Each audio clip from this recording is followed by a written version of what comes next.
우리 다 같이 사도신경으로 신앙 고백함으로 수요 기도회를 시작하도록 하겠습니다. 전능하사 천지를 만드신 하나님 아버지를 내가 믿사오며 그 외아들 우리 주 예수 그리스도를 믿사오니 이는 성령으로 잉태하사 동정녀 마리아에게 나시고 본디오 빌라도에게 고난을 받으사 십자가에 못 박혀 죽으시고 장사한 지 사흘 만에 죽은 자 가운데서 다시 살아나시며 하늘에 오르사 전능하신 하나님 우편에 앉아 계시다가 저리로서 산자와 죽은 자를 심판하러 오시리라. 성령을 믿사오며 거룩한 공예와 성도가 서로 교통하는 것과 죄를 사하여 주시는 것과 몸이 다시 사는 것과 영원히 사는 것을 믿사옵나이다. 아멘. 하나님, 또 수요 기도의 시간으로 또 함께 모입니다. 이 시간을 통해서 하나님께서 하나님의 백성들을 또 거룩하게 세워가시고 또 회복시키시며 굳건하게 하시며 양육하여 주시기를 간구합니다. 이 시간 저희들 하던 일을 중단하고 또다시 주님 앞에 바른 신앙의 고백과 또 주의 말씀과 주의 이름으로 기도하는 이 자리를 통해서 주님의 백성으로 세워지는 귀한 은혜의 시간이 되게 하여 주옵소서. 성령께서 우리의 마음을 주장하여 주시고 또 굳건하게 붙들어 주셔서 주의 말씀을 든든히 붙잡는 이 한 시간이 되게 하여 주옵소서. 우리 구주 예수 그리스도의 이름으로 기도하옵나이다. 아멘.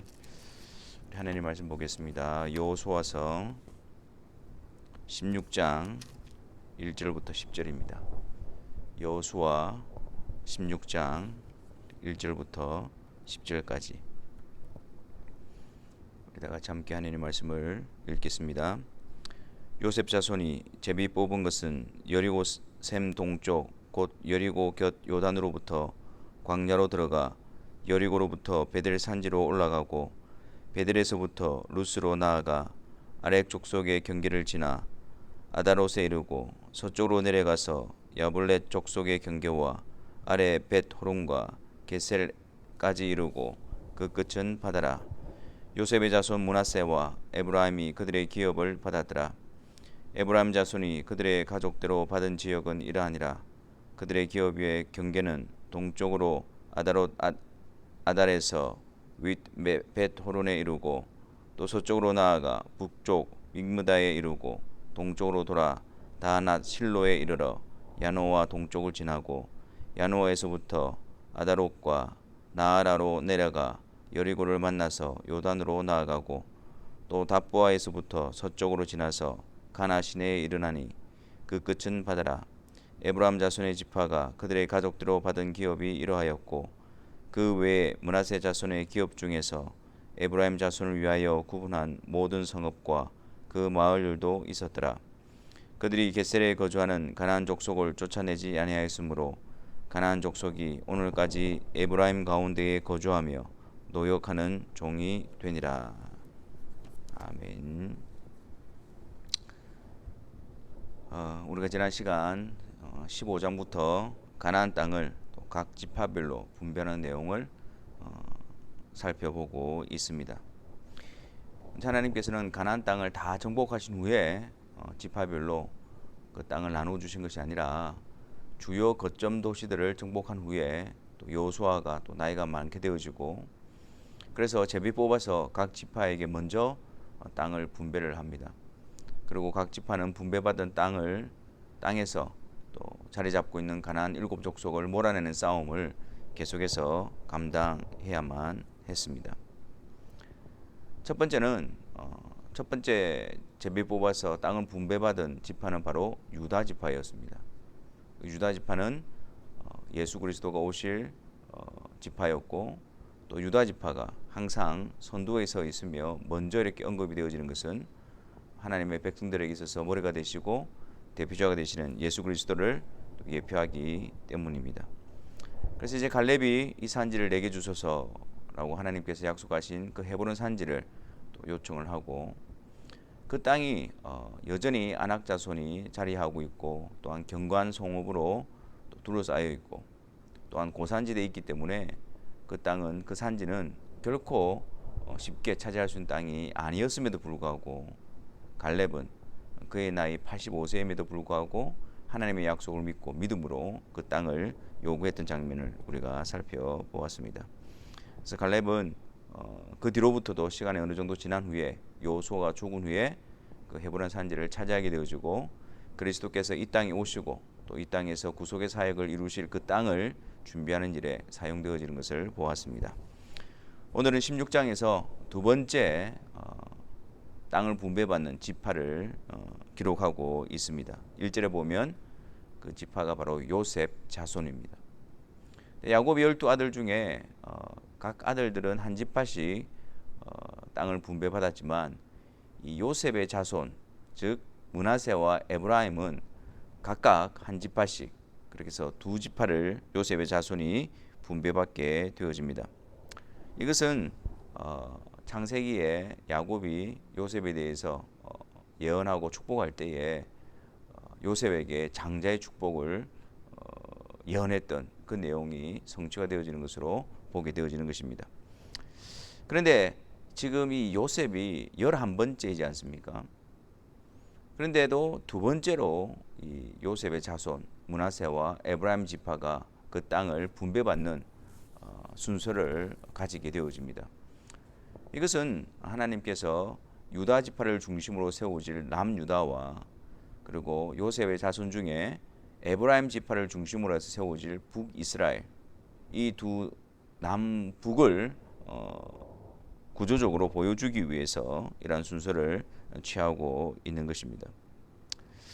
자, 오늘 본문에 보면 먼저 이제 에브라임 지파가 땅을 차지하는 내용을 기록하고 있고, 또 17장에서는 요단 동편에서 이미 먼저 땅을 차지한 므낫세 반지파, 그리고 남아 있는 그 반지파가 요단 서쪽에서 땅을 얻는, 땅을 차지하는 내용을 기록을 하고 있습니다. 그래서 오늘 읽은 내용은 이제 에브라임 지파가 분배받게 되어지는 땅에 대해서 기록을 하고 있는데, 그 내용들을 살펴보면 에브라임 지파는 그 여리고성을 중심으로 해서 여리고 지역 근방 지역을 분배받게 되어집니다. 그 땅은 굉장히, 그 지역은 비옥한 지역이었습니다. 그리고 가나안의 방어 거점으로서 군사 요충지였고, 또한 남부와 북부를 이렇게 연결하는 교통의 요충지였습니다. 또한 에브라임 지파는 여호수아가 속한 지파이기도 하지요. 그래서 그 유다 지파로 그 법궤가 옮겨지기 전까지는 그 종교적이고 신앙적이고 모든 면에 있어서 중심적인 역할을 했던 지파가 바로 에브라임 지파였습니다. 그래서 18장 1절에 보면 이스라엘 자손의 온 회중이 실로에 모여서 거기 회막을 세웠다고 했습니다. 그러니까 여호수아가 또 지도자였고, 또 그가 속한 에브라임 지파가 또 큰 민족이었고, 또 중심적인 지역을 차지하고 있었기 때문에 그곳에서 어떤 회막을 세우게 되어지고, 중심적으로 예배와 그리고 그들의 이스라엘 백성들에게 있어서 중심적인 그런 역할을 했던 것을 보게 되어집니다. 하지만 하나님의 뜻은 어디에 있었습니까? 겉으로 볼 때는 에브라임 지파가 당연히 앞장서서 또 중심이 되어져서 그렇게 이끌어가고 있는 것처럼 보이지만, 하나님이 계획하시고 하나님이 작정하신 뜻은 에브라임 지파에 있었던 것이 아니라 유다 지파에 있었습니다. 그래서 시편 78편 60절에 보면 사람 가운데 세우신 장막 곧 실로의 성막을 떠나시고, 하나님께서 실로의 성막을 떠나시고, 그죠? 그리고 67절과 69절에 보면 또 요셉의 장막을 버리시며 에브라임 지파를 택하지 아니하시고 오직 유다 지파와 그가 사랑하시는 시온산을 택하시며 라고 말씀합니다. 그래서 결국은 하나님의 뜻대로 여호와의 법궤가, 또 여호와의 회막이 실로에서부터 하나님의 섭리 가운데 시온산으로 다윗이 왕이 된 이후에 여호와의 법궤가 그렇게 옮겨지게 되어지지요. 또한 이 에브라임 족속은 굉장히 큰 민족이었고, 또한 힘이 강한 민족이었기 때문에 나중에 남과 북이 나누어질 때 북이스라엘의 주도적인 역할을 했던 지파가 바로 에브라임 지파였습니다. 그리고 북이스라엘의 첫째 왕인 여로보암 역시 에브라임 족속이었죠. 근데 그들은 이제 계속해서 역사적으로 보면 유다를 대적하고 또 유다 지파에 반해서 북이스라엘을 세워가는 그런 모습으로 이어져 가고 있습니다. 하나님께서 명하신 예루살렘 성전, 또 하나님이 정하신 그 예배 장소를 그들이 무시하고 또 북이스라엘에서 남유다로 가는 백성들을 막기 위해서 베델과 단에 금 송아지를 세워놓고 거기다가 제단을 만들어 놓고 바로 거기서 하나님께서 애굽에서 이끌어내신 신이 바로 거기 있다라고 백성들을 미혹하면서 우상 숭배를 장려하기도 했습니다. 그래서 이러한 북이스라엘 왕들의 이런 기록들을 보면 하나님을 떠나서 하나님을 대적하고 그리고 우상 숭배하는 그런 왕들에게 붙는 그런 표현이 있었어요. 그게 뭐냐면 여로보암의 길로 행하여 그렇게 평가를 했던 것입니다. 다시 말해서 에브라임 지파의 여로보암, 그가 하나님의 은혜로 또 강성하고 넓은 땅을 또 차지했지만 결국 하나님을 대적하고 불순종하고 우상 숭배하는 그런 왕조의 대명사가 되어버렸던 것입니다. 오늘 본문에서 보면 이 에브라임 지파가 처음부터 그랬을까? 근데 우리가 오늘 본문을 보면서 우려스러운 것은 처음부터 첫 단추가 잘못 끼워져 가고 있었음을 발견하게 되어집니다. 처음부터 하나님을 향한 그 틈이 서서히 시작되어지고 균열이 시작되어지고 그 틈이 벌어지는 것을 발견하게 되어집니다. 그럼 10절 말씀을 한번 보십시오. 10절 말씀에 그들이 에브라임 지파지요. 에브라임 자손들이 게셀에 거주하는 가나안 족속을 쫓아내지 아니하였으므로 가나안 족속이 오늘까지 에브라임 가운데에 거주하며 노역하는 종이 되니라. 하나님의 명령은 무엇이었습니까? 그 땅을 분배해서 그 지파들이 그 땅에 있는 족속들을 끝까지 다 쫓아내고 몰아내는 것이었습니다. 근데 지금 이들은 어떻게 하고 있죠? 쫓아내지 아니하였으므로.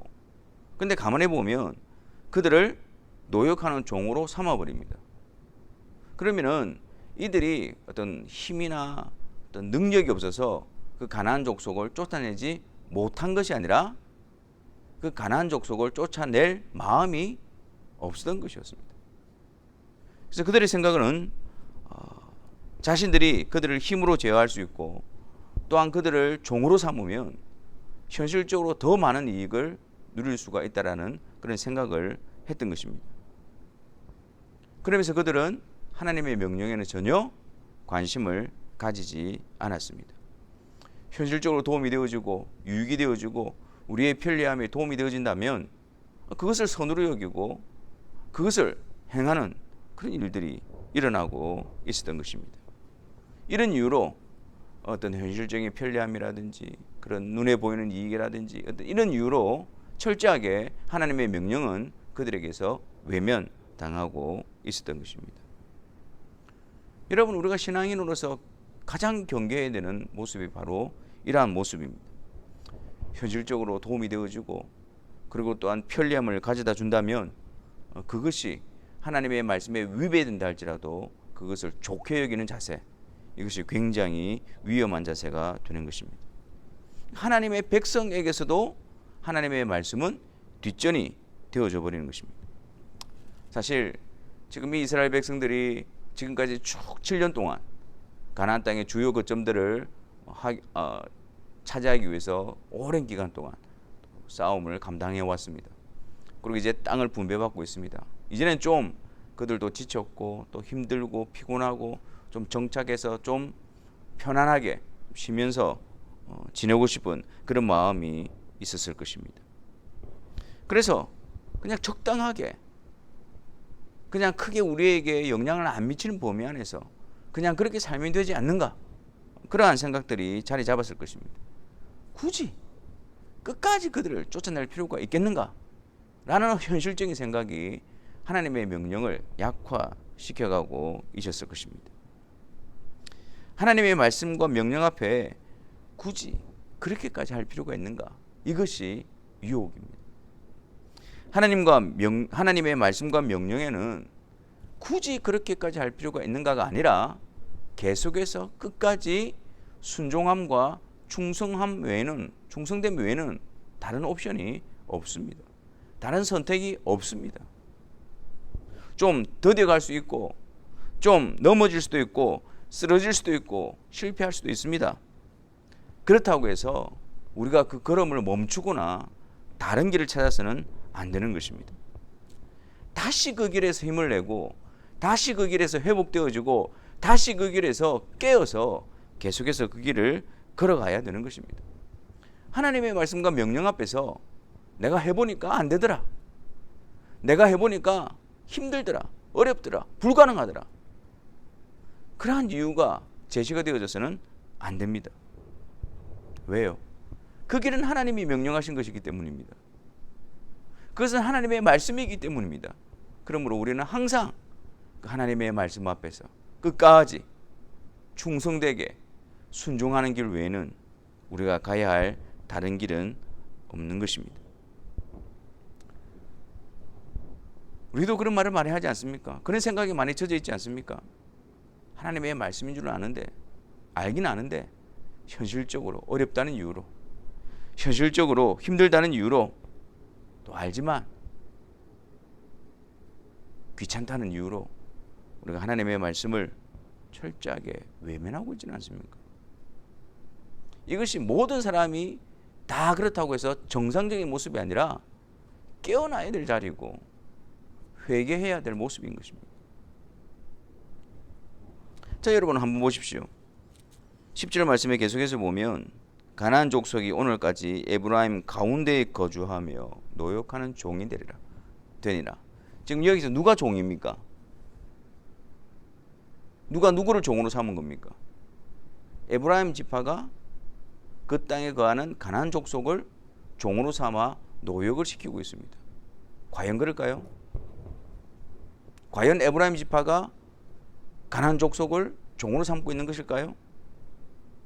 여러분, 여기에 에브라임 가운데에 거주하며, 이 가운데라는 단어가 그냥 한 공간에서만 있는 의미가 아닙니다. 여기서 이 가운데라는 어떤 원문의 뜻은 완전히 공유하고 섞여지고 혼합되어진 상태를 말하고 있는 겁니다. 서로 동화되어져 가고 어떤 공간만 나누는 것이 아니라 생활도, 종교도, 문화도, 그 모든 것들이 함께 공유되어지고 섞여져 있는 상태, 그 상태를 나타내는 단어가 바로 이 가운데라는 말입니다. 그러니까 지금 에브라임 지파가 겉으로 볼 때는 이 가나안 족속을 종으로 삼아서 노역을 시키고 있지만 실제적으로는 그들의 종이 되어져 가고 있는 모습이었습니다. 하나님만을 섬기는 유일한 신앙에서 후퇴하고 있었고, 또한 하나님 외에 다른 신이 없음에도 불구하고 그들은 그들의 영향을 받아서 그들의 삶 가운데 점점 우상 숭배하기를 시작하게 되어지는 것입니다. 하나님의 말씀만이 절대 진리고 따라야 되는 것 기준임에도 불구하고 하나님의 말씀은 뒷전이고 현실적인 만족과 자신의 편리함을 위해서 불신앙적인 자세로 나아가고 있었던 것입니다. 그들이 섞여가고 있었고, 그들이 동화되어져 가고 있었고, 그들이 혼합되어져 가고 있습니다.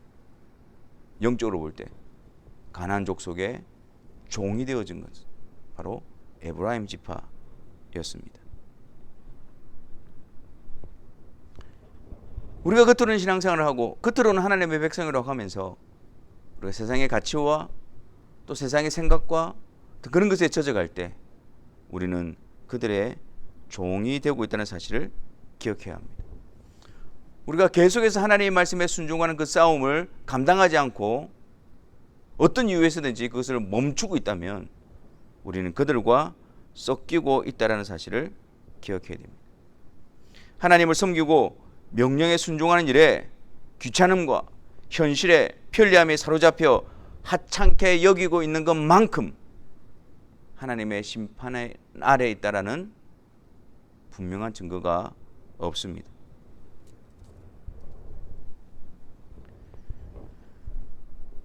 결국 이 에브라임 지파는 여기서부터 점점점 하나님과의 틈이 벌어지고 하나님의 백성의 정체성을 잃어버리고 그 하나님의 은혜의 현장 가운데서 그들은 하나님을 대적하는, 결국은 하나님께서 약속하신 그 유다 지파를 대적함으로 결국에는 메시아를 대적하는 북이스라엘로 떨어져 나가게 되는 것을 보게 되어지는 것입니다.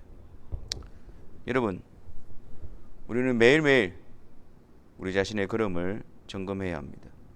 하나님의 은혜 안에서, 은혜의 역사 속에서 하나님의 인도하심과 간섭하심에 대한 순종과 회복과 자원함이 있는지, 아니면 은혜 곁에 서성거리다가 적당히 대적과 불순종을 가다가 점점 그 길에서 더 무뎌지고 대범하게 그리스도를 대적하고 하나님을 거부하는 멸망의 걸음을 걸어가고 있는지 우리는 매일매일 점검하고 돌아봐야 합니다.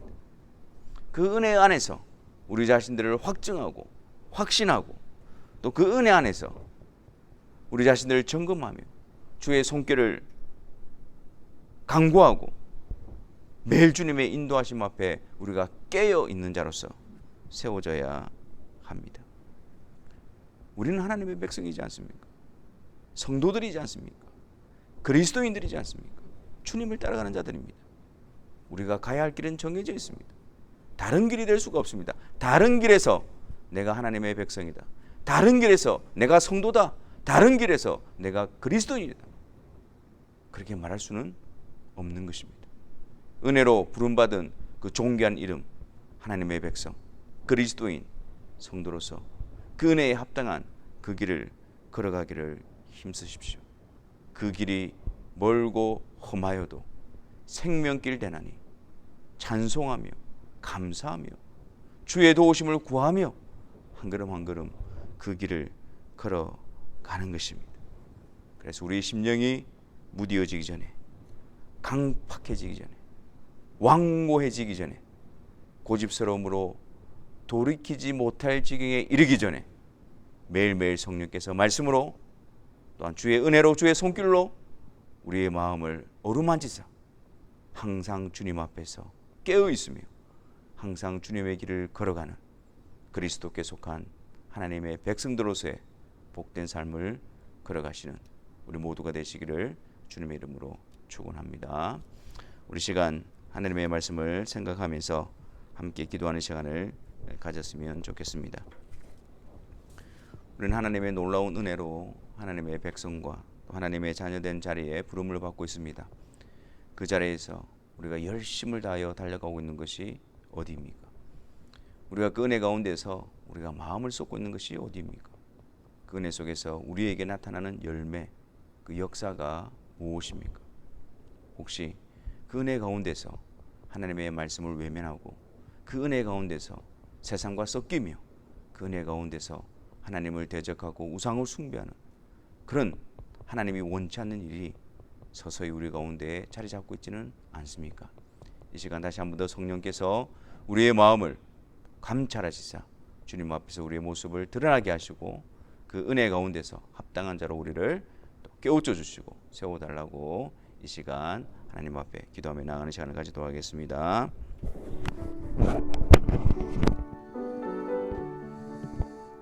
사랑의 주님, 이 시간 주님의 은혜 가운데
그래서 이 찬송을 통해서 다시 한 번 더 주님 앞에 우리의 마음을 드리는 시간 되었으면 좋겠습니다.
우리 시간 다 같이 주님 가르쳐 주신 기도를 통해서 우리가 간구해야 될 바, 우리가 추구해야 될 것이 무엇인가를 또 다시 한 번 더 확인하는 그런 시간을 가지도록 하겠습니다. 하늘에 계신 우리 아버지여, 이름이 거룩히 여김을 받으시오며 나라 임하시오며 뜻이 하늘에서 이룬 것 같이 땅에서도 이루어지이다. 오늘날 우리에게 일용할 양식을 주옵시고 우리가 우리에게 죄 지은 자를 사하여 준 것 같이 우리 죄를 사하여 주옵시고 우리를 시험에 들게 하지 마옵시고 다만 악에서 구하옵소서. 나라와 권세와 영광이 아버지께 영원히 있사옵나이다. 아멘.